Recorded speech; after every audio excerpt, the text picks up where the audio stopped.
Perkenalkan, nama saya Patricia Piliana Dewi, nomor mahasiswa 202111400. Saya merupakan mahasiswa Universitas Sanata Dharma, program studi akuntansi 2020. Di sini saya akan mereview kembali mengenai apa saja yang telah dipelajari selama setengah semester ini di mata kuliah perekonomian Indonesia. Di sini saya akan membagi menjadi 4 pokok pembahasan, yaitu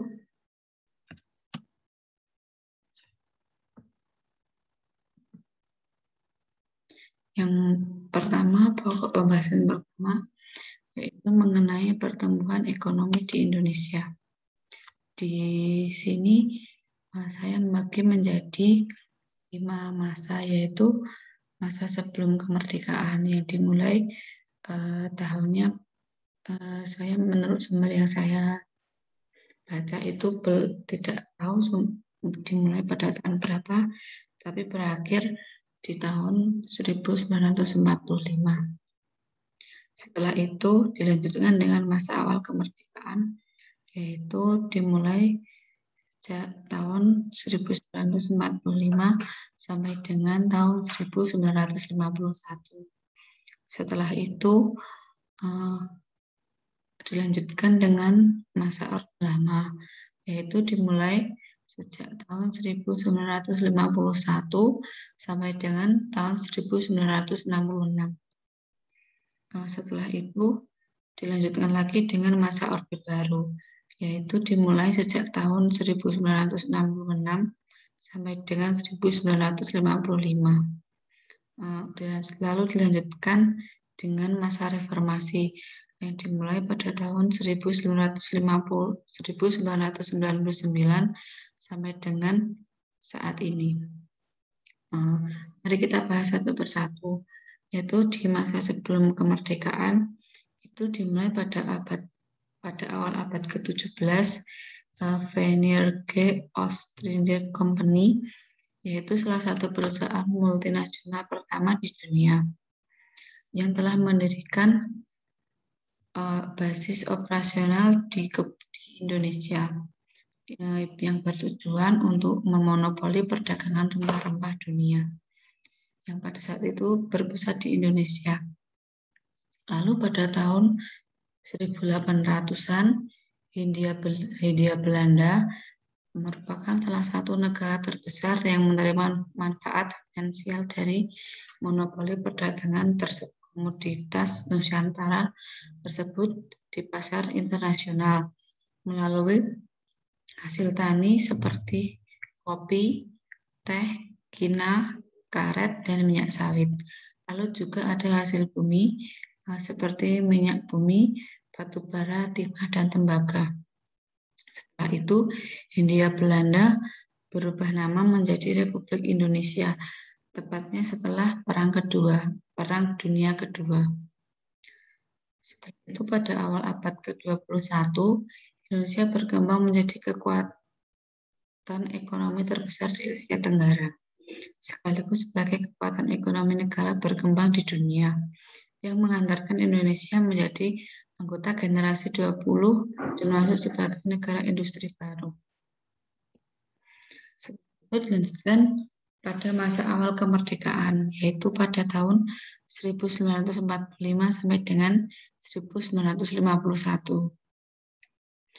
Pada masa awal kemerdekaan, di Indonesia mengalami inflasi yang turut memperparah kondisi krisis ekonomi akibat blokade dagang yang dilakukan oleh Belanda. Inflasi pada awal ekonomi ini terjadi disebabkan karena mata uang di Javasche Bank dan mata uang pemerintah Hindia Belanda dan juga mata uang penduduk Jepang. Pada saat itu, pemerintah juga berupaya untuk mengatasi masalah tersebut dengan cara melakukan peminjaman nasional. Itu di masa Orde Lama, yaitu pada tahun 1951 sampai dengan tahun 1966. Di masa Orde Lama ini, pertumbuhan ekonomi di Indonesia tergolong masih relatif rendah, dikarenakan keadaan negara saat itu belum adanya industrialisasi, lalu pendidikan yang rendah oleh masyarakatnya, dan juga masih dibebani hutang Belanda. Setelah itu di masa Orde Baru, yaitu pada tahun 1965 sampai dengan 1955. Dalam programnya, pemerintahan Orde Baru menetapkan dua kebijakan ekonomi, yaitu program jangka pendek dan juga program jangka panjang. Mari kita bahas satu persatu di program jangka pendek. Di program jangka pendek itu, Presiden Soeharto pada awal pemerintahannya dihadapkan pada masalah yang cukup sulit di bidang ekonomi. Berbagai permasalahan terjadi seiring inflasi yang mencapai 650% berakibat melonjaknya harga-harga kebutuhan. Selain itu, alat-alat produksi mengalami kerusakan, terutama di sektor pertanian. Permasalahan tersebut berakibat pada kurangnya tingkat kesejahteraan masyarakat Indonesia. Rehabilitas dan stabilitas ekonomi menjadi kebijakan awal pemerintahan Orde Baru dalam pemulihan kondisi tersebut. Rehabilitas maksudnya memperbaiki fisik terhadap sarana dan prasarana serta alat-alat produksi. Dan juga stabilitas dimaksudkan pengendalian inflasi supaya harga tidak melonjak terus-menerus. Program stabilitas dan rehabilitas ekonomi yang dilakukan pemerintah Orde Baru membuahkan hasil yang cukup baik, yaitu yang tingkat inflasi yang semula dari 650% berhasil diturunkan menjadi 120% pada tahun 1969. Kerusakan sarana prasarana mulai diperbaiki dan diremajakan kembali. Pemerintah Orde Baru juga siap melaksanakan program jangka panjang, khususnya di bidang pertanian. Lalu di program jangka panjang, tepatnya pada 1 April 1969, pemerintah menciptakan landasan untuk pembangunan yang disebut sebagai Rencana Pembangunan 5 Tahunan atau Rapelita. Rapelita dimulai pada tahun 1969 yang berfokus pada rehabilitasi sarana dan prasarana penting dan pengembangan iklim usaha dan investasi. Setelah itu di Rapelita kedua pada tahun 1974 sampai dengan 1979 dan Rapelita ketiga di tahun 1979 sampai dengan 1984 yang berfokus pada pencapaian pertumbuhan ekonomi, stabilitas nasional, dan pemerataan pembangunan dengan penekanan pada sektor pertanian dan industri yang mengolah bahan mentah menjadi bahan baku. Setelah itu di fokus Rapelita keempat, yaitu pada tahun 1984 sampai 1989 dan dilanjutkan Rapelita kelima, yaitu pada tahun 1969 sampai dengan 1994. Selain berusaha mempertahankan kemajuan di sektor pertanian, pemerintah juga bergerak menitik beratkan pada sektor industri, khususnya industri yang menghasilkan barang ekspor. Contohnya kayu mebel dan industri yang menyerap tenaga kerja, industri pengolahan hasil pertanian, dan juga industri yang dapat menghasilkan mesin industri. Setelah itu dilanjutkan dengan masa reformasi, yaitu di masa di tahun 1999 sampai saat ini. Di situ dibagi menjadi 5 presiden. Yang pertama itu Presiden B.J. Habibie yang memerintah pada 1999 sampai dengan yang memerintah tahun 1998 sampai dengan 1999. Dalam pemerintahan Presiden B.J. Habibie dan juga yang dikenal sebagai rezim transisi. Yaitu salah satu tantangan sekaligus capaiannya adalah pemulihan kondisi ekonomi dari posisi pemulihan minus 13,13% pada tahun 1998 menjadi 0,79% pada tahun 1999.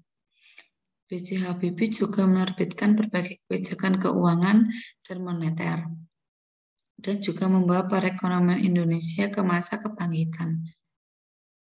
Kurs rupiah juga menguat dari sebelumnya 16.650 per dolar Amerika Serikat pada Juni 1998 menjadi 7.000 per dolar Amerika Serikat pada November 1998. Pada masa Habibie, Bank Indonesia mendapatkan status independen dan keluar dari jajaran eksekutif. Selanjutnya, di pemerintahan Presiden Abdurrahman Wahid atau Gus Dur di tahun 1999 sampai dengan 2001. Abdurrahman Wahid atau Gus Dur meneruskan perjuangan Habibie yang mendongkrak pertumbuhan ekonomi pasca krisis pada tahun 1998.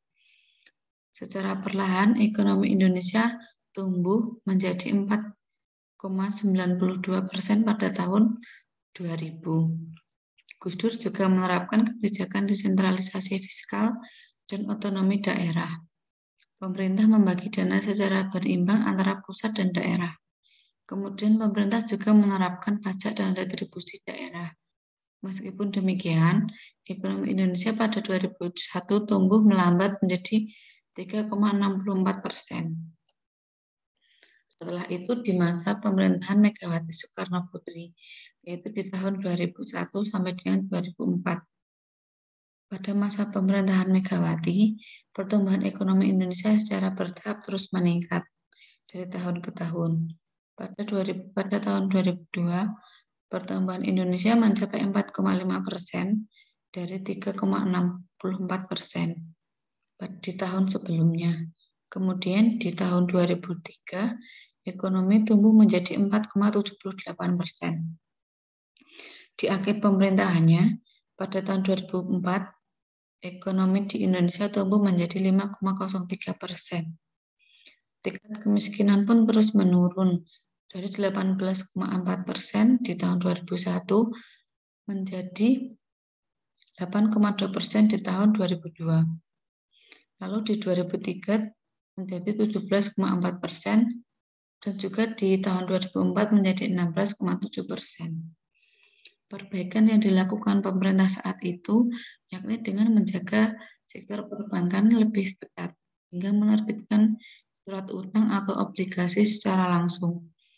Saat itu perekonomian Indonesia mulai terarah kembali. Meski tidak ada lagi rapelitas seperti di era Soeharto, tetapi ekonomi di Indonesia bisa lebih mandiri dengan pertumbuhan pelaku-pelaku ekonomi.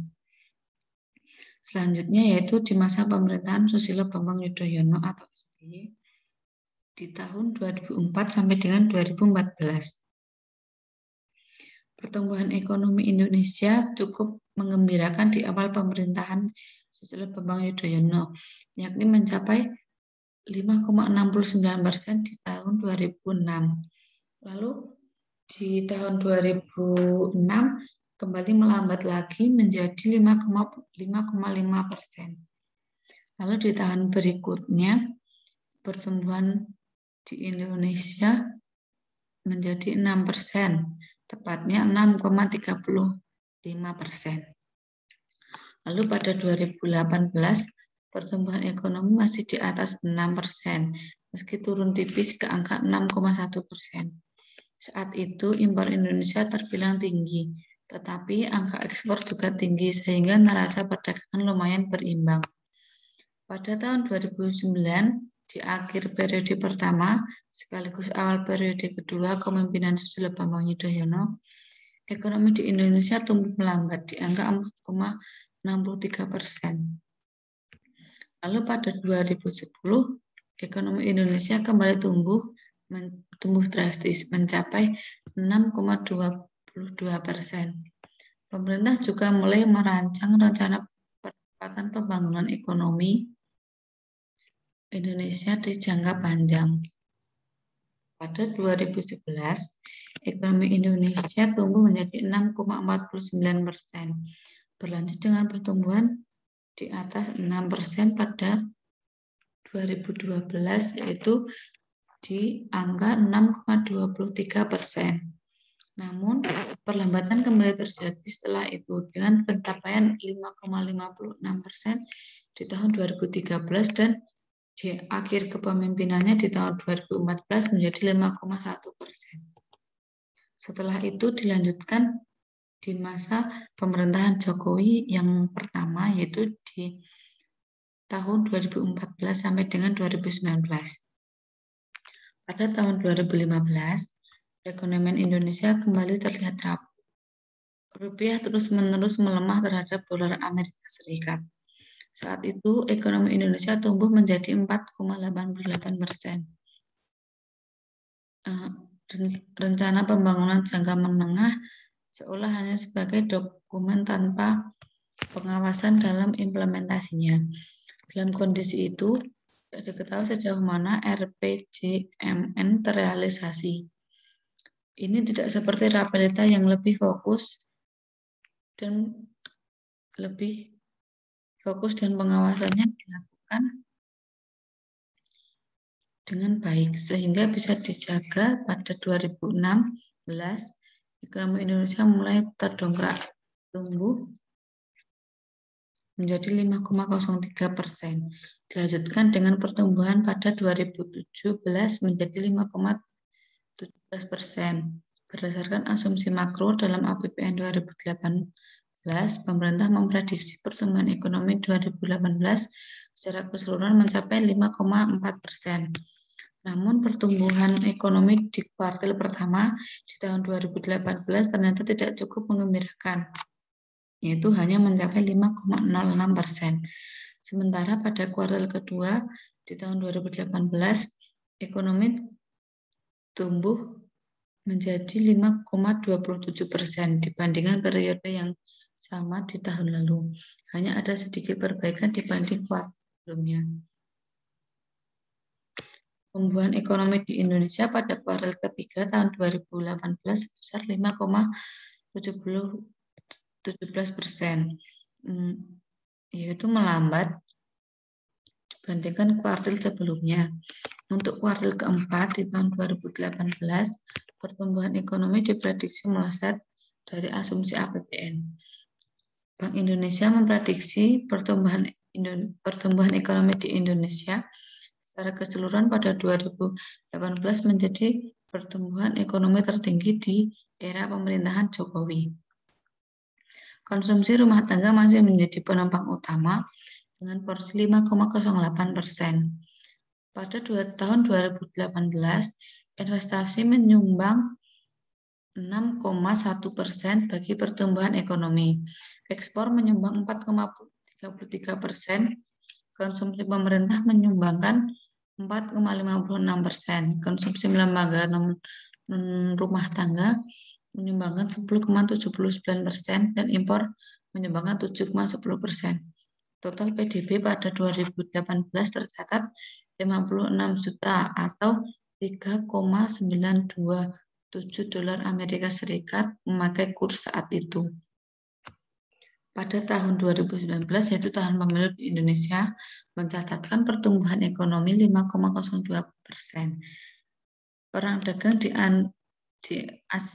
Amerika Serikat, China, tensi geopolitik Timur Tengah, dan harga komoditas yang fluktuatif dituding sebagai penyebab penurunan kinerja ekonomi dibanding capaian pada tahun 2018.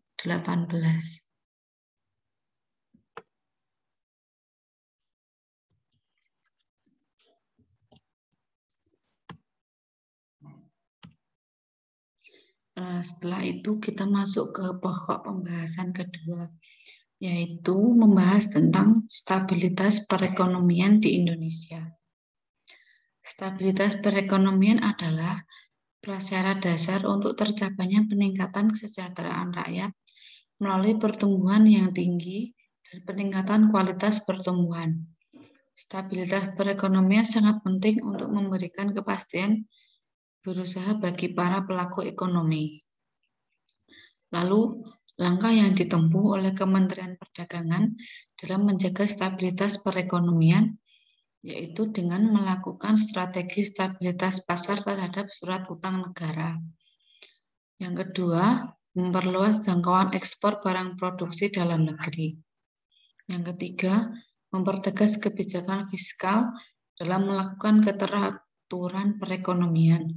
Lalu yang terakhir, dengan membatasi barang masuk dari negara lain ke dalam negeri, agar produk dalam negeri bisa dikonsumsi secara besar dan tidak kalah dari produk-produk asing yang masuk ke Indonesia.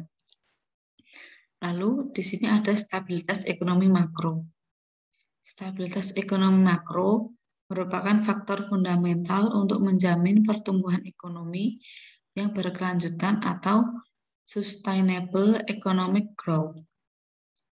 Upaya untuk menjaga stabilitas ekonomi makro tersebut dilakukan melalui langkah-langkah untuk memperkuat daya tahan perekonomian domestik terhadap berbagai gejolak yang muncul, baik dalam maupun dari luar negeri.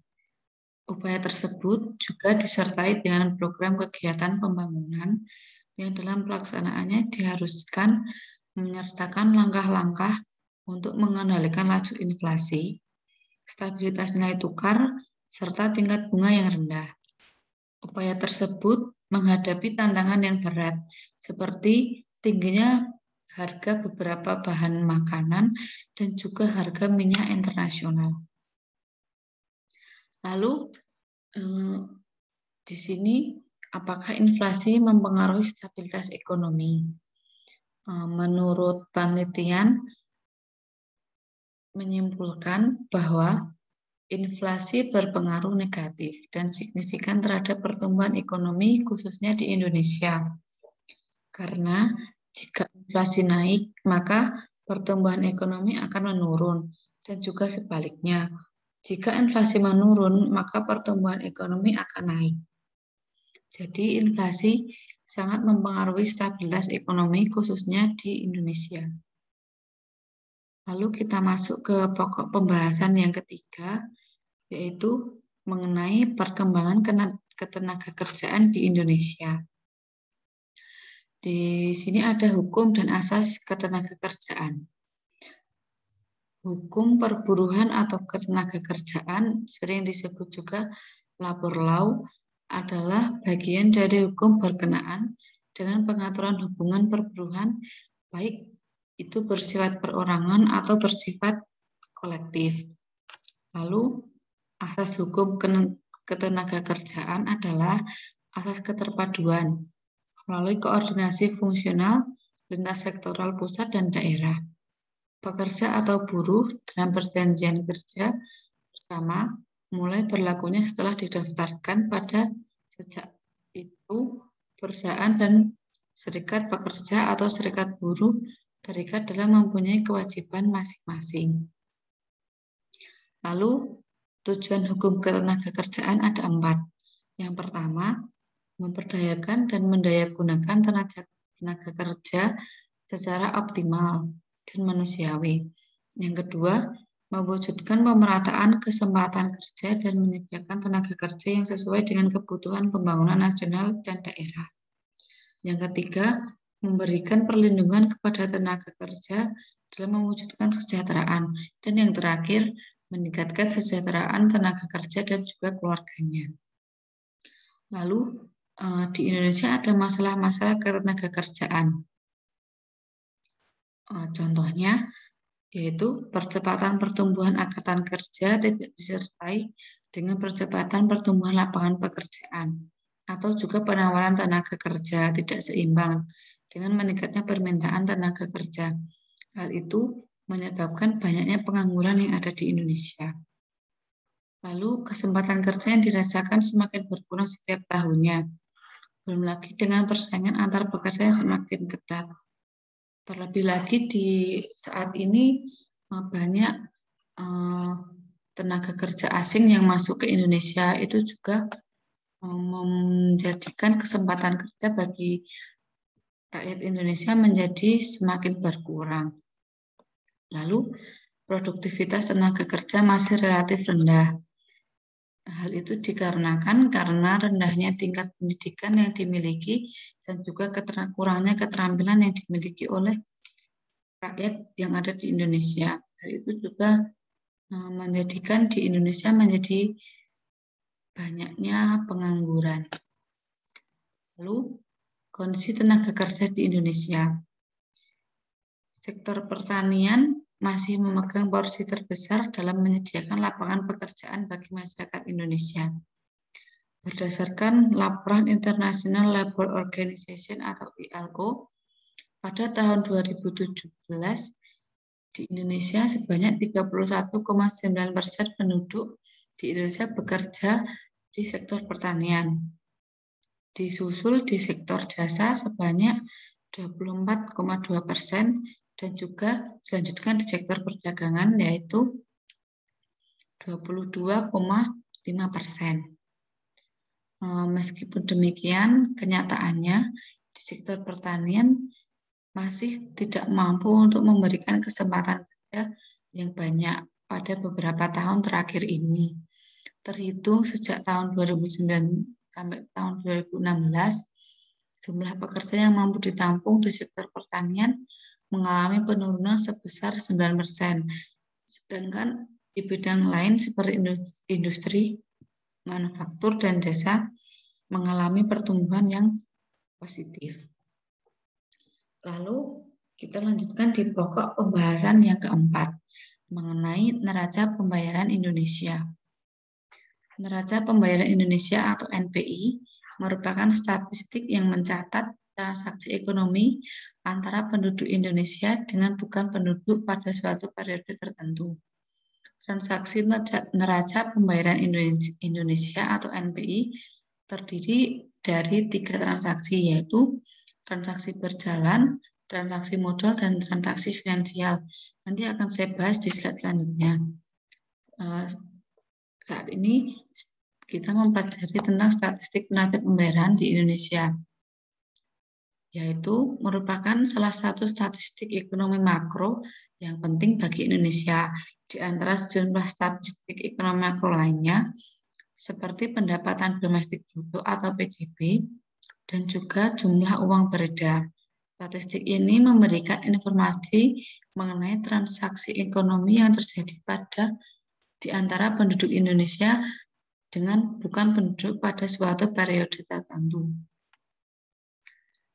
Di sini kita akan membahas transaksi yang ada di neraca pembayaran di Indonesia. Yang pertama, transaksi berjalan.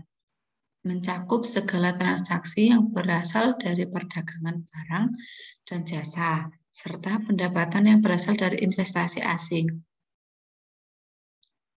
Transaksi modal dan transaksi keuangan biasanya didefinisikan sama, tetapi saya mencari lagi di berbagai sumber menemukan bahwa transaksi modal atau capital account itu merupakan transaksi yang berkaitan dengan pembelian atau penjualan aset suatu negara dengan negara lain, yaitu menurut Haryadi pada tahun 2015. Transaksi modal merupakan salah satu instrumen penting di dalam neraca pembayaran dan memiliki hubungan terhadap cadangan devisa. Lalu yang terakhir merupakan transaksi keuangan atau financial account. Merupakan menunjukkan kepada kepemilikan bersih aset oleh sebuah negara. Lalu di sini ada tujuan dari statistik neraca pembayaran. Yang pertama, yaitu untuk mengetahui peranan sektor eksternal dalam perekonomian. Lalu yang kedua, mengetahui aliran sumber daya dengan negara lain.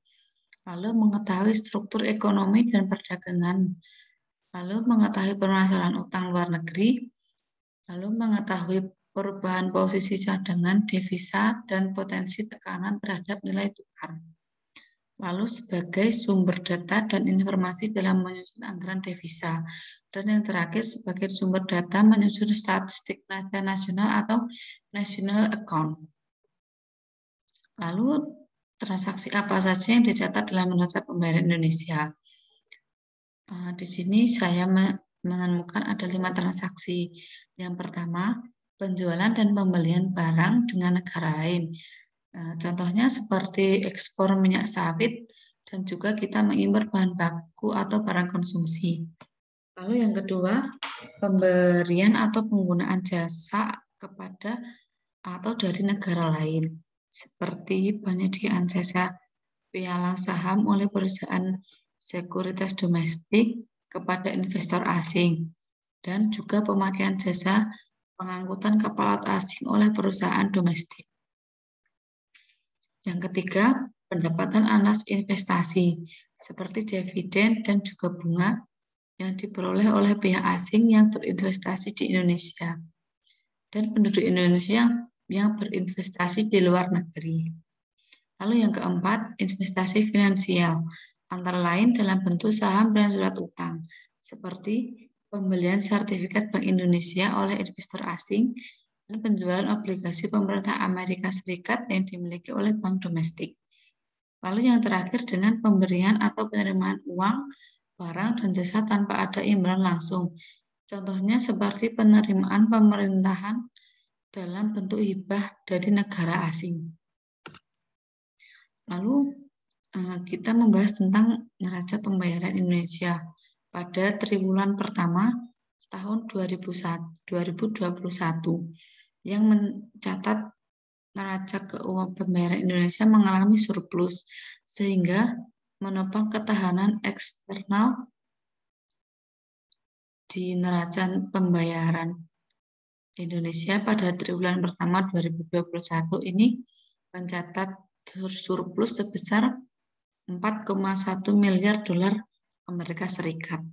Setelah mengalami defisit sebesar 0,2 miliar dolar Amerika Serikat pada triwulan sebelumnya, surplus tersebut berasal dari surplus transaksi modal dan finansial yang melampaui defisit transaksi berjalan yang rendah. Dengan perkembangan tersebut, posisi cadangan devisa pada akhir Maret 2021 mencapai 131,1 miliar dolar Amerika Serikat, yaitu meningkat dari 135,9 miliar dolar Amerika Serikat pada akhir Desember 2020. Posisi cadangan devisa tersebut setara dengan pembayaran 9,7 bulan impor dan pembayaran utang luar negeri pemerintah, serta berada di atas standar kecukupan internasional. Lalu, neraca pembayaran Indonesia atau NPI pada triwulan kedua tahun 2021 masih tergolong tetap baik, sehingga mendukung ketahanan eksternal. Neraca pembayaran Indonesia di triwulan kedua tahun 2021 saat ini mengalami defisit rendah sebesar 0,4 miliar dolar Amerika Serikat, ditopang oleh defisit transaksi berjalan yang tetap rendah dan juga surplus transaksi modal dan finansial yang berlanjut. Lalu Kementerian Keuangan atau Kemenkeu mencatat realisasi defisit anggaran pendapatan dan belanja negara atau APBN di tahun 2021 sepanjang kuartil pertama di tahun 2021 sebesar 144,2 triliun.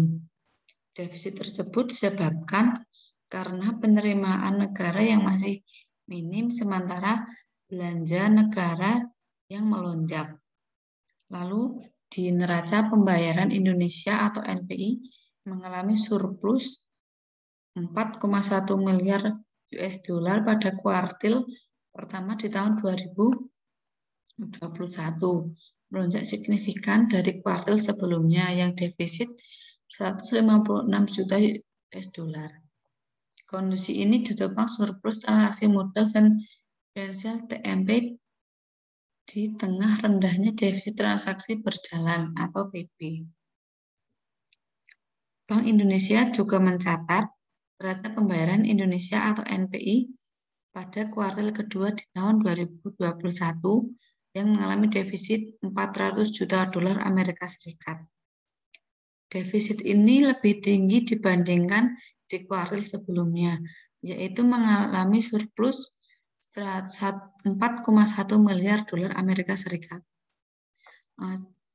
Sekian yang bisa saya review di materi di perkuliahan perekonomian Indonesia di tengah semester ini. Sekian dan terima kasih.